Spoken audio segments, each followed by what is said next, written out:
Arav was a clever and energetic 8-year-old boy, but he was also very stubborn. When he decided something, no one could change his mind. His parents loved him deeply, yet every day felt like a small battle. Homework, bedtime, and even simple chores became arguments. One evening, Arav refused to turn off the television. No, I won't turn it off. The cartoon is too good. His mother felt angry, but she took a deep breath and stayed calm. Instead of shouting, she spoke gently. Arav, she said softly. I know you enjoy watching cartoons. Her calm voice surprised him. For the first time, he listened instead of arguing. The next day, Arav did not want to start his homework. Instead of forcing him, his father gave him a choice.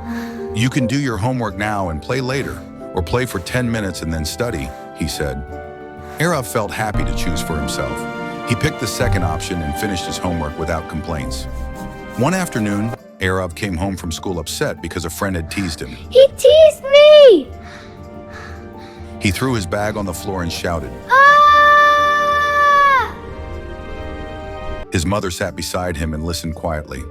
I understand you're upset, she said kindly. Feeling understood, Arav slowly calmed down and explained his feelings. That day, he learned that his emotions mattered. His parents also made sure the rules stayed the same every day. Bedtime was bedtime. Homework time was homework time. Arav tried to test the rules, but when they didn't change, he slowly stopped arguing and began following them. Whenever Arav behaved well, finishing his work or speaking politely, his parents praised him.